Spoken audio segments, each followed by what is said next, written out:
Just want to thank y'all, first of all, for tuning in to Elijah Call. I am privileged to be here with my pastor, Jerry O'Brien from Faith Harvest Fellowship tonight. And I just wanted to talk a little bit about, there's been such an epidemic in America lately, and especially, even here in Ohio, it's been so overwhelmed with, the addiction issues and and just the opiate addictions. Yes. And other addictions that are it's taking over our generation. It's really just one of the biggest problems that we're facing right now. And I've had a show with our Living Free team, and we talked a little bit about that, but I wanted to have my pastor come on here with me tonight because he's very involved in this crisis, and he's got some very insightful words to speak to our generation facing these problems. So, yeah. Well, Sonny, thank you so much for having me on your program, and I just want to say to all of our viewers and our those that are listening, I'm very proud of our Elijah Call team. You guys are awesome, in reaching out to your generation, because really and truly, it's going to take the Elijah generation and the Elijah generation. Mm-hmm. For those of you that out there don't understand what I'm saying, it's going to take the older generation and the younger generation. You got to go back to 1 Kings, 2 Kings to really understand the story. 2 Kings chapter 2 talks about Elijah being the older generation, which is represented by me, and Elijah, the younger generation, represented by you guys. And you guys are really carrying that torch now, reaching out to your generation. And this is an enormous problem. And for too long, the church has looked at it as a problem. Right. We have looked at it and have run from it. As you know, and those of you that are out there may or may not know, I'm the faith-based representative for the Opiates Task Force in Wayne County. And I've worked with the Attorney General of Ohio, the Attorney General of West Virginia, and Attorney General of Kentucky in regards to this addiction problem. You mentioned Ohio, it being bad in Ohio. Well, it used to be that West Virginia had more death. They led the nation in deaths of overdoses. Okay. And then Kentucky was number 2. And then at one point, Ohio was somewhere around 4 or 5. But the new statistics just came out. And now the nation that is leading the all other nations in death of overdoses is Ohio. We are now, unfortunately, the leader in heroin overdoses. And that is not a good thing to be leading in. Right. And I really know, we know that our government officials, our state officials, our city officials are just overwhelmed by this problem. Right. Because just as one of the sheriffs from Cuyahoga County said, he said, this is going beyond a crisis. It is now an epidemic. It is a plague, the way he put it. And when he said that, my mind went back to the plagues that we see in the Bible. And it truly is a plague. Now, if we understand the statistics that the Attorney General of Ohio put out, the Attorney General of Ohio said that 1 out of every 3 people in America are dealing with substance abuse in some way. 1 out of every 5 people in America are the ones that have the addiction. Now, Sonny, that if you do quick math, you don't have to be a mathematician or a beautician, not a beautician, but a math musician, a math expert. Yeah, magician. You don't have to be a math expert to figure out that's almost 40% of America. Right. 40% of America. That's almost a third of America is dealing with addictions. Right. That is an epidemic. If you go back to what John the Revelator said, it said that 1/3 of mankind will be crippled by plagues.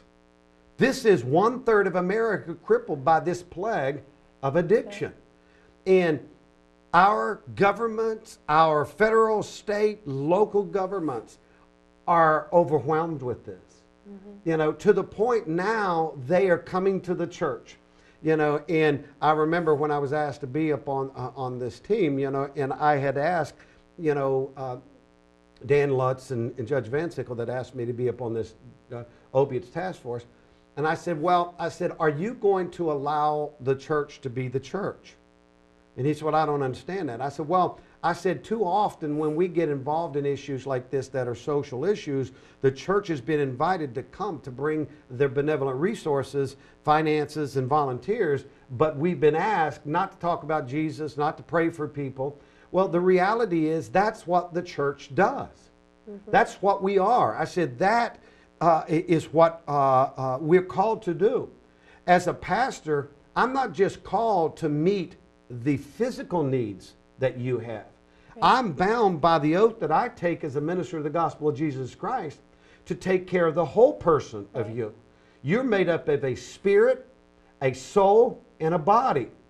And as I said to Jennifer Bittinger, who is, you know, she is the state director for, you know, substance abuse that answers only to Mike DeWine, you know, and I didn't realize she was the head person there.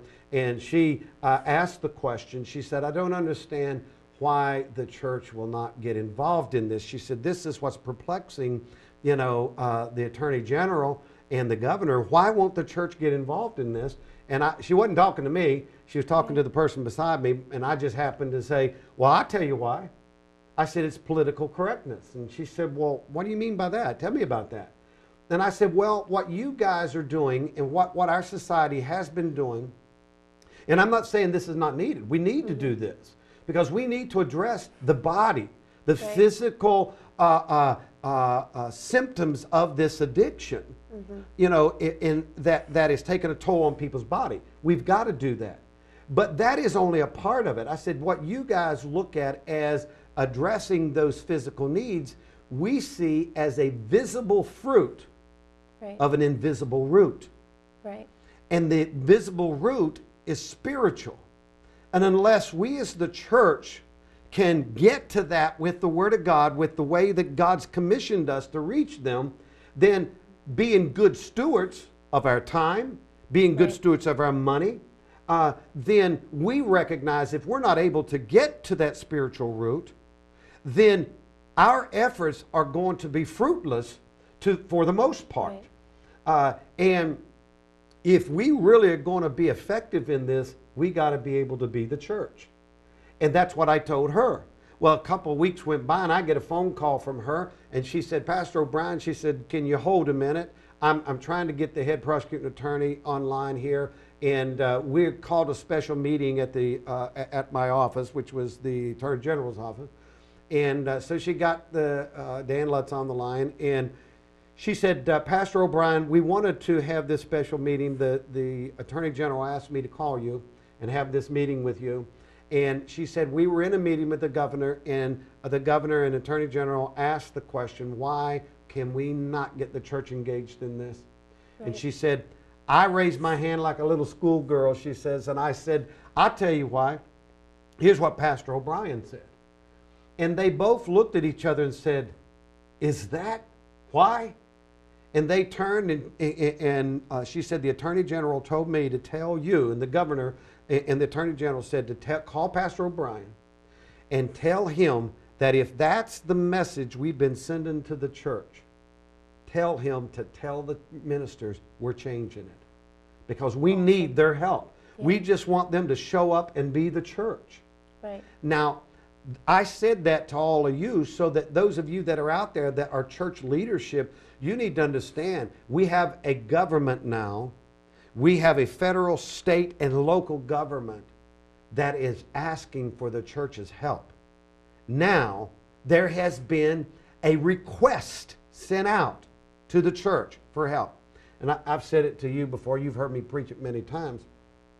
If those statistics are true, Sonny, then that is the biggest need in America. Right.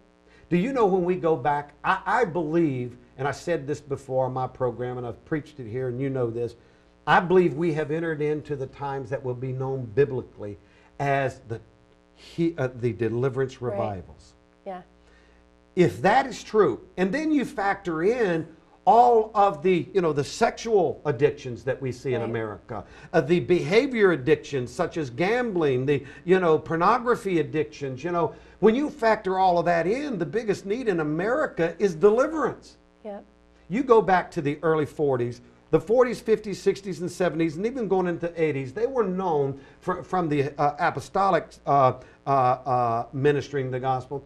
They were known as the great healing revivals.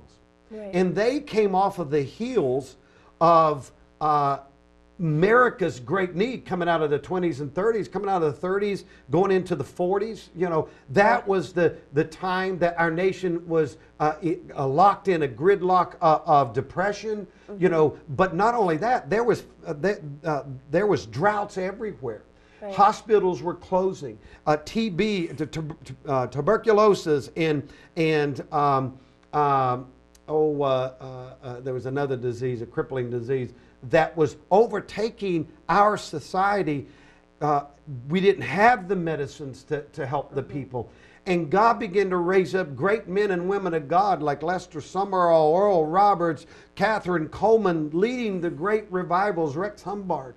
And people began to miraculously get healed. Right. God did that because our government and our local officials could not provide health care, could not provide remedies for people to physically be helped. Well, we're dealing in a different matter now. The biggest need in America is deliverance. And when we factor that in, Sonny, that's the greatest mission field in America. Absolutely. The biggest mission field in America is addiction. And I want to tell you, church leaders, and all of you that are out there, if we are not retooling our ministry, I'm not saying we have to retool everything and go away from what we were doing, but let me tell you something. The reality is what we've been doing has not been working. If what we've been doing has been following the Spirit of God, then what we would be doing would be bringing deliverance. It would be bringing hope in people's lives. And we see a very, very big need for those things in our society. We've got to ask, Sonny, your generation is depending upon our generation to seek God's face and find biblical strategies, biblical directives that will help us tool the gospel. Right. So that we could reach to your generation. It's not just your generation. We're talking about alcohol. We're talking about tobacco. We're talking about, any kind of drugs, legal drugs. Right. What led us into this big overdose that we have, overdose problem we have, is the medical society has come out and said, look, we have made a big bad mistake here. A lot of these people now you could say, well, it's just thugs and it's criminals, it's street people who basically, are caught up into this. No, it is not. Yeah. Today, it is doctors and lawyers. It is, everybody from the spectrum of society Right. dealing with this problem. Because we've got doctors, medicines that have been used, carelessly. I mean, we didn't know going into it, Right. but now we realize that along with the temptation of the devil to cause mankind to pollute and to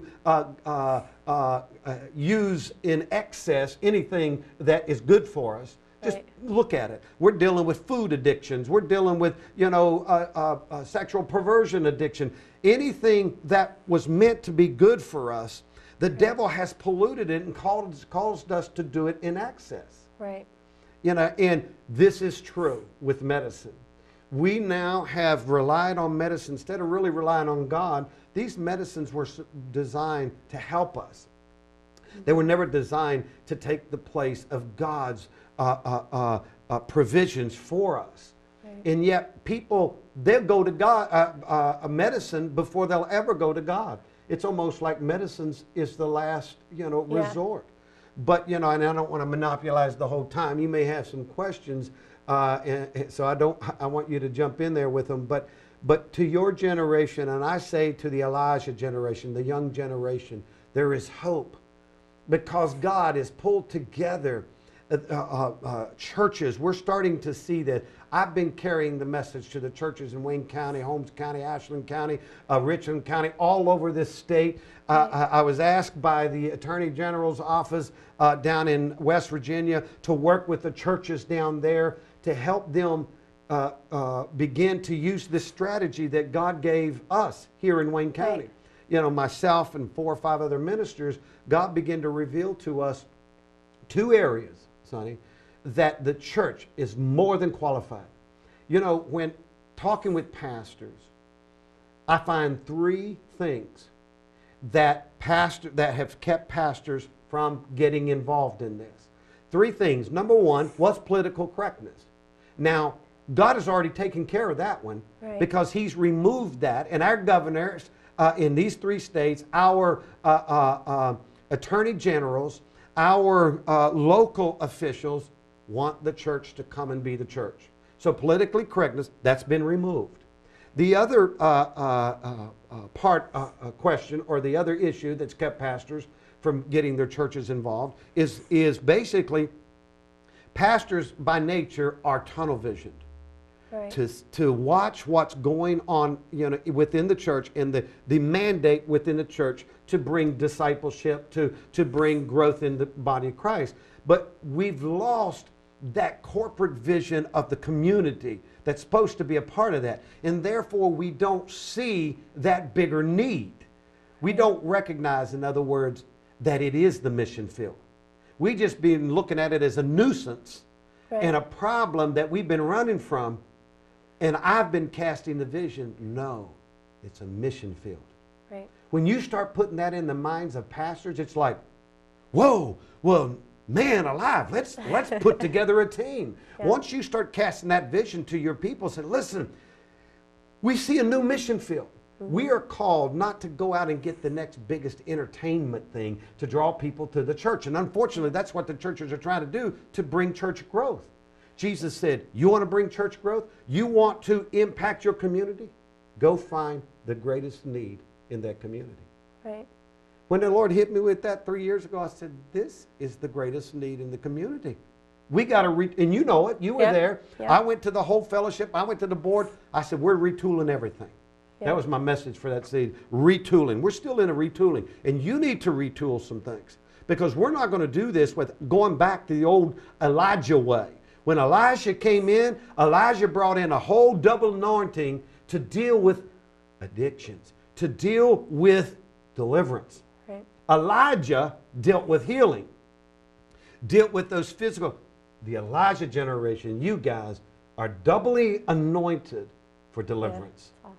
And God says, you start retooling it. That's why this Elijah Call program began. I went to that generation, all 6 of them that are leading, and I said, listen, this is your mission that you guys need to carry. No one can tell this like your generation can. Mm-hmm. You speak to your generation that deliverance is here. God is sending hope. I want to tell you, there's hope. And then the third thing, let me tell you the third thing before we run out of time.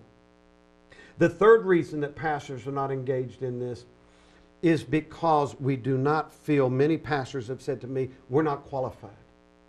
We're not qualified to help in this, because they are seeing the picture of treatment. You know, Right. treatment centers, detox centers. And it is true. Those are the 2 areas that get the biggest visibility, and most of the money's going, federal and state money are going for detox and treatment, and it needs to be. You know, Right. we need a lot of money in that, because it is true that pastors and churches are not qualified to do treatment. It takes Right. medical oversight to do these things. I'm not saying that we can't play a part in that, Right. but for the most part, treatment and intervention. Intervention is mostly done by the medical community, the courts, law enforcement, and you could argue the case that the church can play an intervention part coming into it, but the reality is that they are the front line part of intervention. Right.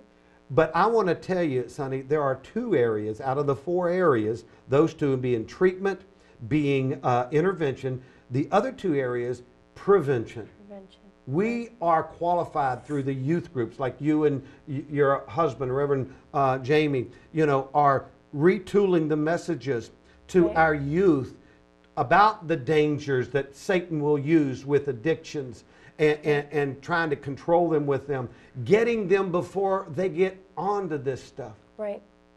A mentoring to the parents, be careful when your child gets an injury, you make sure those doctors not being reckless and prescribing these opiates when they don't need to be, Right. and that we do proper oversight on our part and not letting the children abuse those things.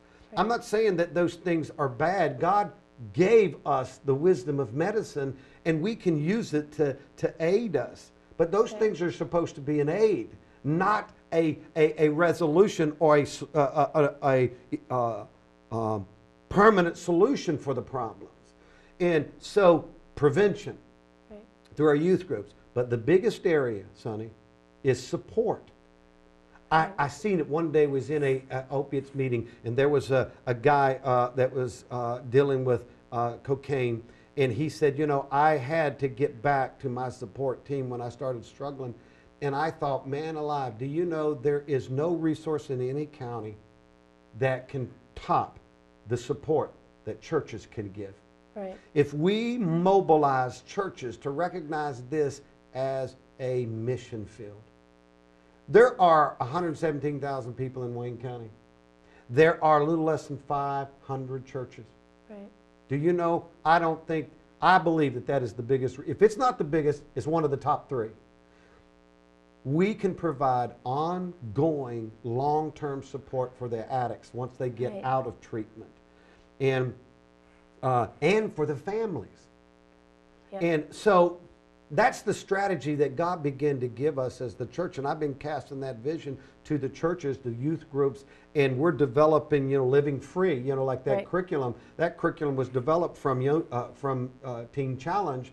Teen Challenge is a residential treatment program, but this Living Free was developed to aid the churches and the teens in the churches to raise up champion teams that would begin to use this curriculum, this God-given divine curriculum that would aid the church to provide long-term support for these people once they come out of the Right. Teen Challenge.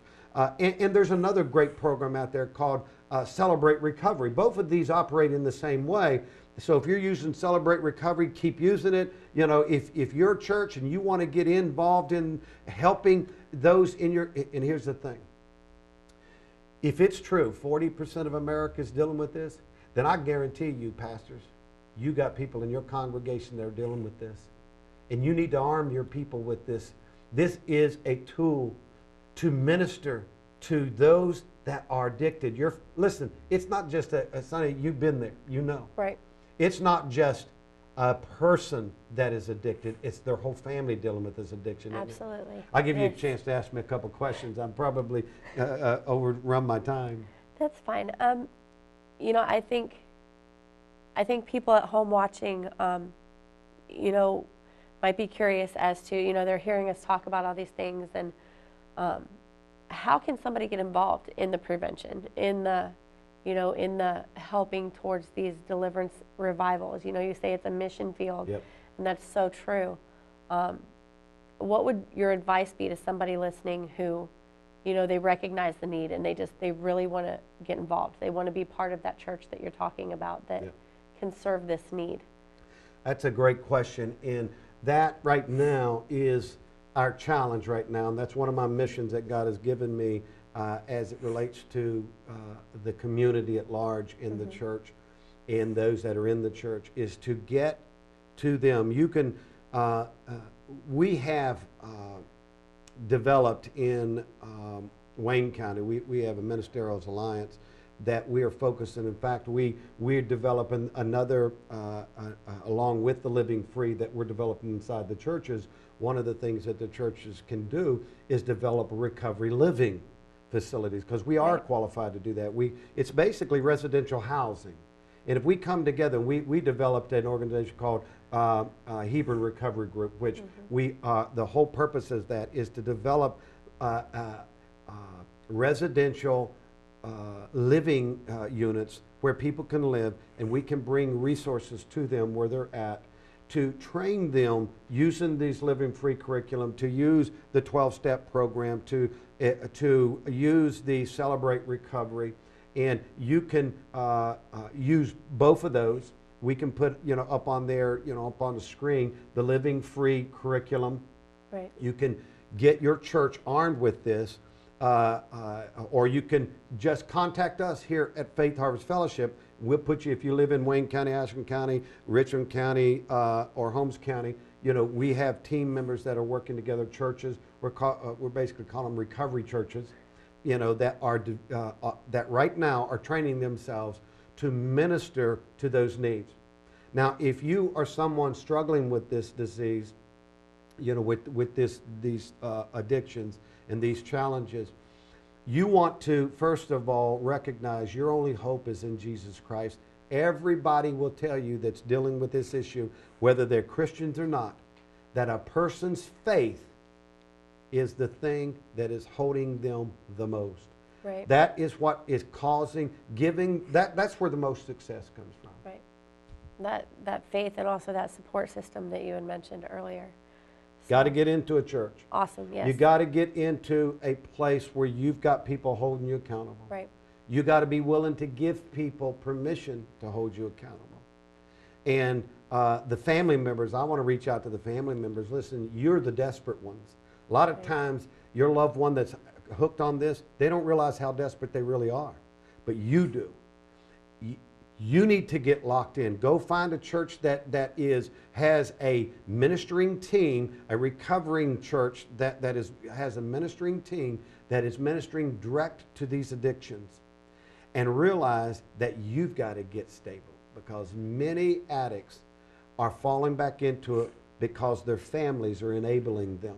Right. You get settled in God, and then when your loved one gets out of treatment, you'll be in a position where you can bring them to that support team that you've developed, and then they will walk. I'm telling you, we'll get results there. We are getting results. Yeah. I want to tell you, all they got to do is tune into my programs, Radical Encounter, and your program. Yeah. We are giving testimonies of people that not just have been living clean for 15 days. These are people who have been living clean for 15 years. You've been living clean for over 10 years. Yes. We've got many testimonies of people that are living victorious, and that's what you need to see. Absolutely, absolutely. I just want to, take a minute and I hope that what we've spoken about here has really touched your heart, and I pray that, it maybe brought you to some realizations that maybe you weren't aware of before, and if you want to get involved, as Pastor O'Brien said, there's the Living Free program. If you want to get hooked up with that, visit Faith Harvest Fellowship on Facebook.